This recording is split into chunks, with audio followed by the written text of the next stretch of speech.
Automobile training में आपका स्वागत है।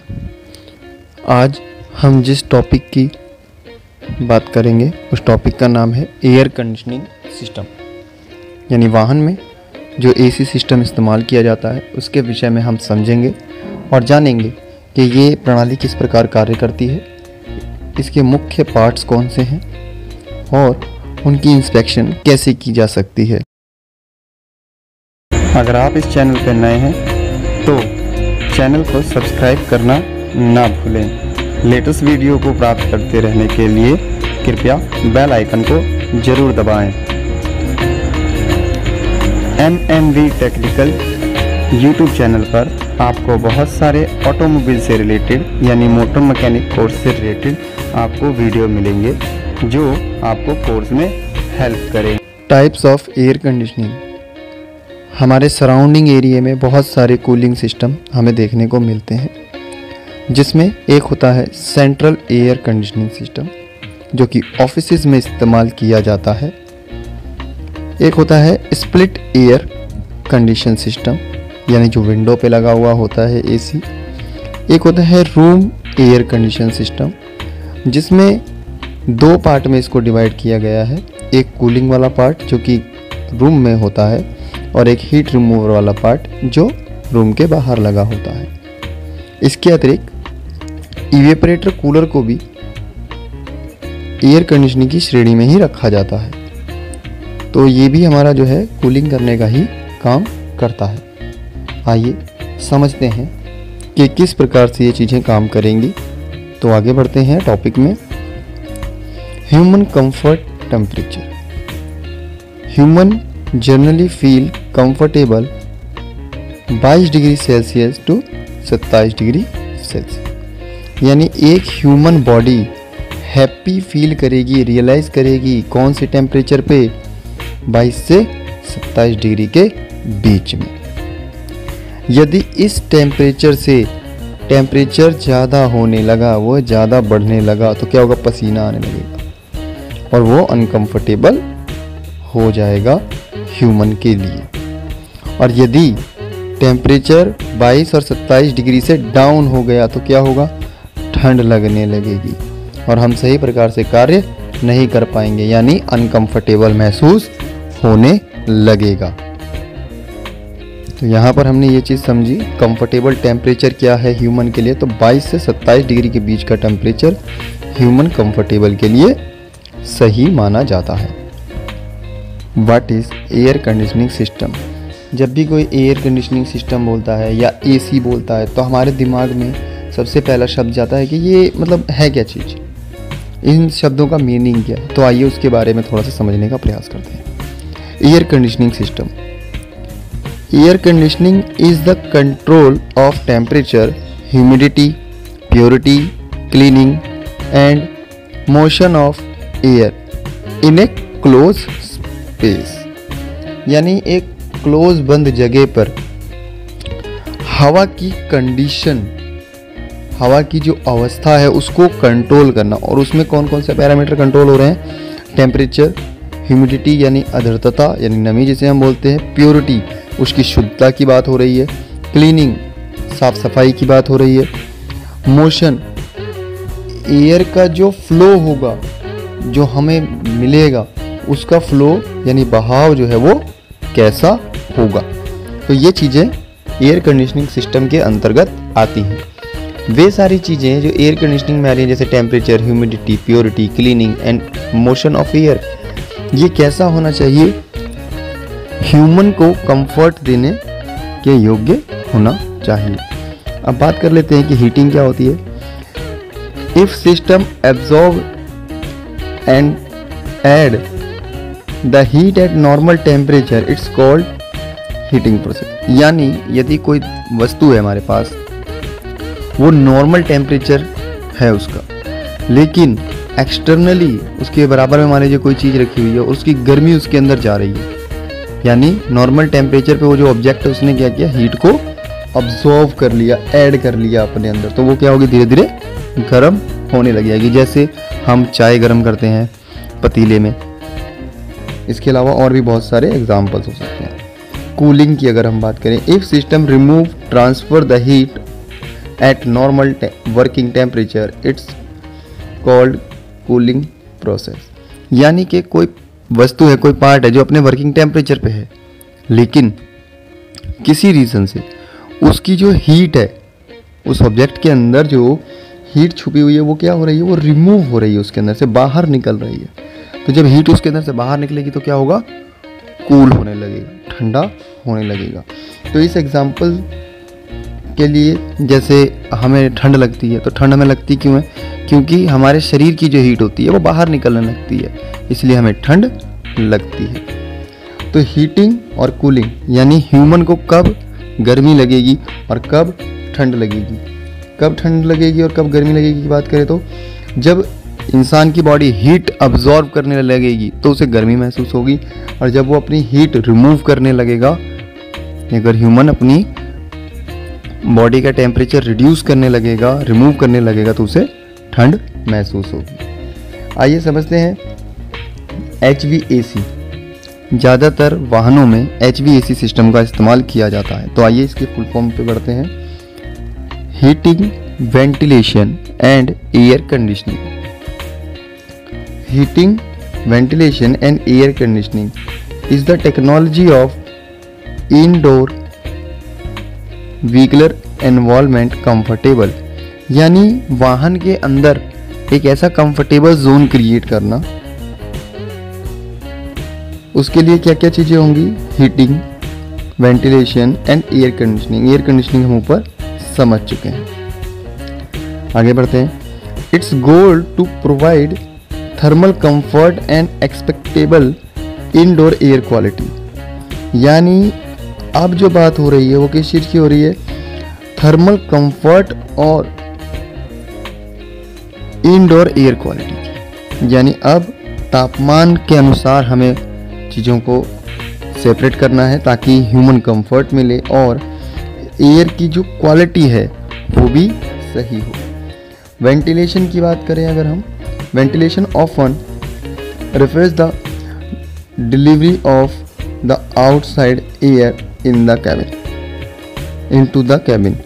तो अब ये क्या चीज़ है, यानी कि वेंटिलेशन जैसे फॉर एग्जांपल कोई सेपरेट कैबिन है, उसमें हवा का आना, ये भी एक वेंटिलेशन है। और यदि उस सेपरेट कैबिन में से हवा निकल के बाहर जा रही है तो वो भी वेंटिलेशन ही होगा। जैसे फॉर एग्जांपल अगर आपने टॉयलेट्स देखे हो, बाथरूम देखा हो, तो वहाँ पर एक छोटा सा विंडो लगा हुआ रहता है, वो क्या कहता है, उससे वेंटिलेशन का काम मिलता रहता है। बहुत बहुत बड़े बड़े जो इंडस्ट्रियल एरिया होते हैं, फैक्ट्रीज होते हैं, वहाँ पर बड़े बड़े फैन लगे हुए होते हैं, वो क्या करते हैं कि वेंटिलेशन का काम करते हैं, बाहर की हवा अंदर खींचते हैं या फिर अंदर की हवा को बाहर भेजते हैं। इसको हम बोलते हैं वेंटिलेशन सिस्टम। ये टॉपिक को आगे बढ़ाते हैं। Need of comfort air conditioning. भाई किसी भी जगह किसी आदमी को हम बिठा रहे हैं तो वहाँ पर एयर कंडीशनिंग कंफर्ट कैसे मिलेगा, जो आदमी बैठा हुआ है, क्योंकि ह्यूमन के लिए हम बना रहे हैं, पशु पक्षी के लिए तो बना नहीं रहे। तो जब ह्यूमन वहाँ पे बैठेगा तो कौन कौन से पैरामीटर हैं जिसके तहत उस ह्यूमन को कंफर्टेबल जोन नीडेड हो सकता है, मिल सकता है। तो कौन कौन सी ज़रूरत की चीज़ें हैं वो आइए समझते हैं। Supply fresh air and remove CO2। अब ये क्या चीज़ है, ह्यूमन नीड ऑक्सीजन। ह्यूमन को नीड होती है ऑक्सीजन की 0.4 to 0.67 meter cube per hour, यानी इतना ऑक्सीजन का जो रिक्वायरमेंट है वो ह्यूमन बॉडी को होता है। And human body produce CO2 यानी कार्बन डाइऑक्साइड 0.6%। तो इसके एवज में 0.6% कार्बन डाइऑक्साइड निकलेगा। The carbon dioxide CO2 level is 6% then uncomfortable. अगर कोई सेपरेट कैबिन है और उसमें कोई आदमी बैठा है तो वो कैबिन की जो ऑक्सीजन है उसको यूटिलाइज करता रहेगा और कार्बन डाइऑक्साइड बनाता रहेगा उसी कैबिन के अंदर बैठे बैठे।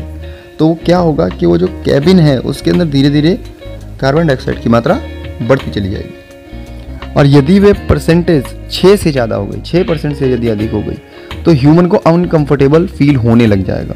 उसको लगेगा कि हाँ, दम घुटना स्टार्ट हो गया है, सही प्रकार से सांस लेने में उसे प्रॉब्लम होगी कि वो सही प्रकार से सांस नहीं ले पाएगा।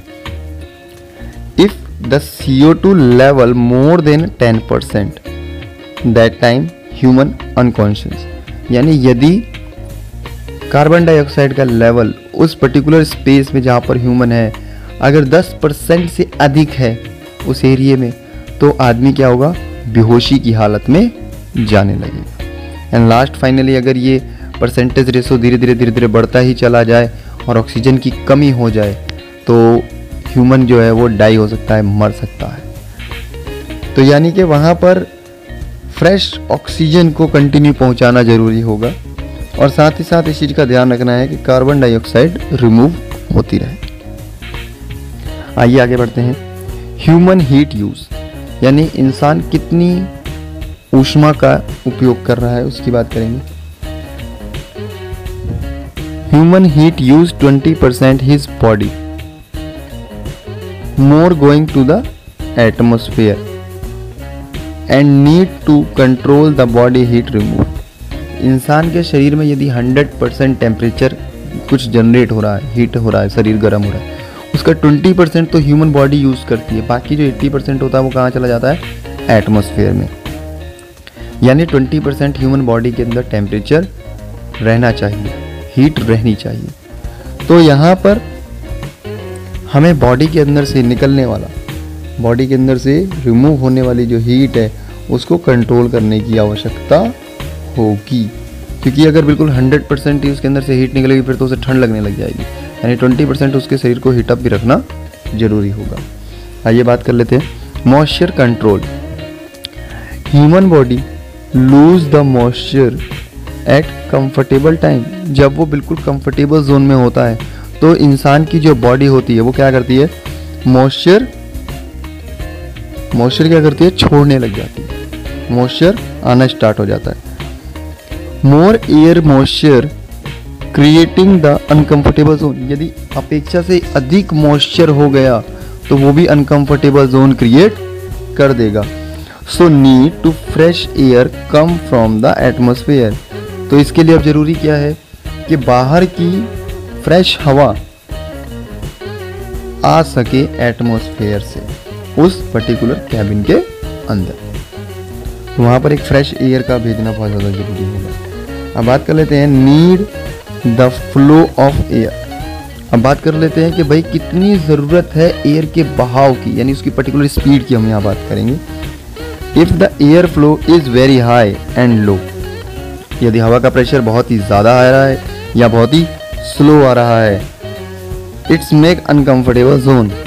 जैसे फॉर एग्जांपल अनकंफर्टेबल जोन कैसे क्रिएट हो जाएगा, जैसे मान लीजिए कि गाड़ी 100 की रफ्तार से चल रही है और आपने विंडो खोल रखा है और आप अगर विंडो के पास ही बैठे हैं तो हवा इतनी ज़्यादा स्पीड से आपके फेस पे लगेगी कि आपको सांस लेने में प्रॉब्लम महसूस होने लगेगी। और यदि हवा का बहाव स्लो है, यानी अगर मैं कैबिन चारों तरफ से बंद कर दूं तो हवा का बहाव यदि नहीं है वहाँ पर, तो भी क्या होगा, अनकंफर्टेबल महसूस होगा। For comfortable zone need the flow air is 7 to 9 meter per second. 7 to 9 meter per second का जो एयर का फ्लो रहेगा वो अच्छा लगेगा ह्यूमन बॉडी को, यानी ह्यूमन को अनकंफर्टेबल महसूस नहीं होगा। अब बात कर लेते हैं maintain the air quality. Human is uncomfortable at dust. यदि एयर में बहुत ज़्यादा डस्ट है तो अनकंफर्टेबल महसूस होगा। यदि हार्मफुल गैसेस हैं उसमें तो भी प्रॉब्लम महसूस होगी। अगर उसमें जीवाणु बैक्टीरियाज हैं तो भी अनकंफर्टेबल महसूस होगा। अगर स्मेल है, दुर्गंध आ रही है उसमें से, तो भी अनकंफर्टेबल महसूस होगा। So need to remove. तो हमें ज़रूरत क्या है कि या तो हम डस्ट को भी हटा दें, हार्मफुल गैसेस को भी हटा दें, बैक्टीरिया को भी हटा दें और स्मेल को रिमूव कर दें, यानी एयर क्वालिटी को मेंटेन करेंगे। तो ये कुछ पॉइंट्स हैं जिसके द्वारा एक ह्यूमन को कंफर्टेबल जोन क्रिएट कराया जा सकता है, जिसमें उसको रियलाइज होगा बेटर। आइए आगे बढ़ते हैं। अब हम बात करेंगे थर्मल लॉ की, ऊष्मा नियम की। ये क्यों इम्पोर्टेंट है ये मैं आपके साथ पहले साझा करना चाहूँगा, बताना चाहूँगा कि ये जो नियम है ये एसी सिस्टम के अंदर इस्तेमाल होते हैं और इनका जानना हमारे लिए बहुत ज़्यादा ज़रूरी है। फर्स्ट ऑफ ऑल अगर हम बात करें, high temperature goes to low temperature. ज़्यादा जो तापमान है यानी ज़्यादा जो हीट है वो कम की तरफ जाती है। इसके बाद liquid convert into gas form, liquid convert into gas form. Add heat added, यदि मैं लिक्विड पे हीट ऐड कर दूं तो वो किस में चली जाएगी, गैस अवस्था में चली जाएगी, उसमें बदल जाएगी। Gas form change into liquid, gas form को लिक्विड में चेंज करना है तो मुझे क्या करना होगा, हीट रिमूव। यदि कोई गैस फॉर्म में जैसे पानी को गर्म किया तो वो भाप फॉर्म में बन गया, अगर मैं उसकी हीट निकाल लूँगा तो क्या होता है, वो लिक्विड फॉर्म में बन जाता है। जैसे पानी अगर उबल रहा है, ऊपर अगर हम ढक्कन रख देते हैं तो क्या होता है, वो पानी उड़ता है, ढक्कन से टकराता है, ठंडा हो जाता है और फिर दोबारा ड्रॉप बन जाता है, यानी लिक्विड फॉर्म ये निकल लेता है। इसके बाद हम बात करेंगे इस स्प्रे बॉटल का।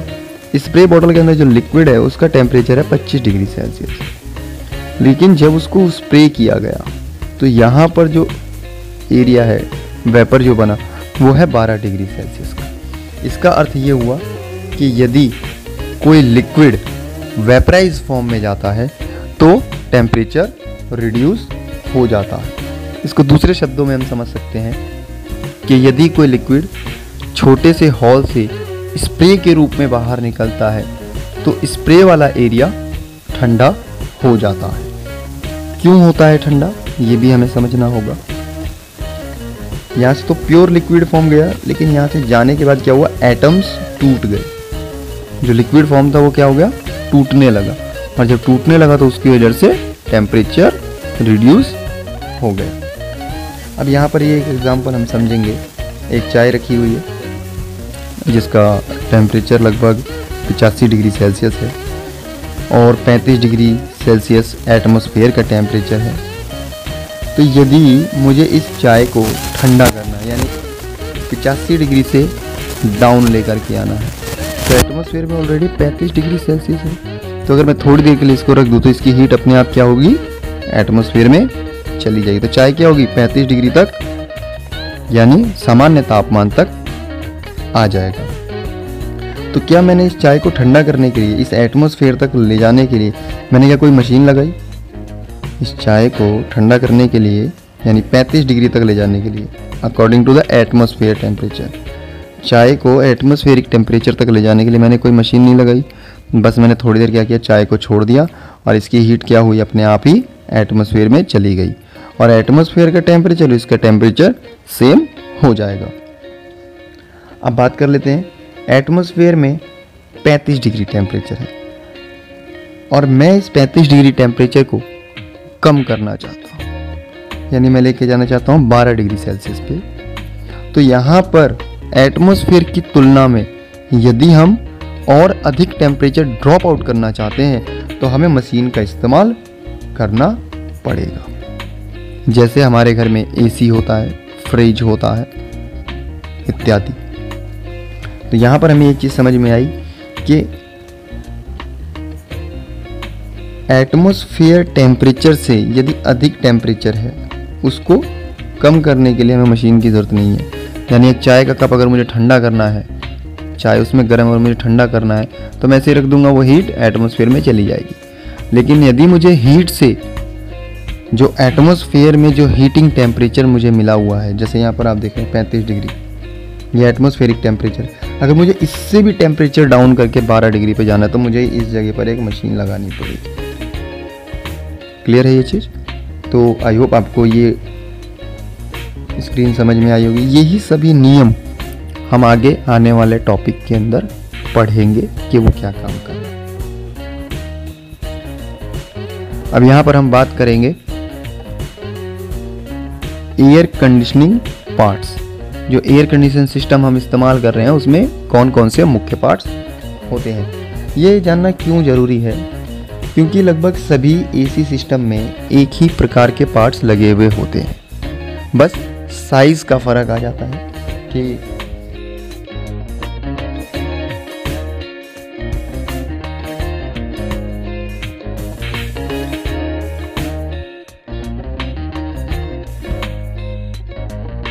यदि हम सेंट्रल एसी इस्तेमाल कर रहे हैं तो उसमें कंपोनेंट्स बहुत ज़्यादा बड़े होंगे और कंट्रोलिंग सिस्टम उसमें थोड़ा एडवांस होगा। अदरवाइज मैक्सिमम जो कंपोनेंट्स हैं वो लगभग सेम रहते हैं। तो आइए इस तस्वीर के तहत हम जानने की कोशिश करेंगे।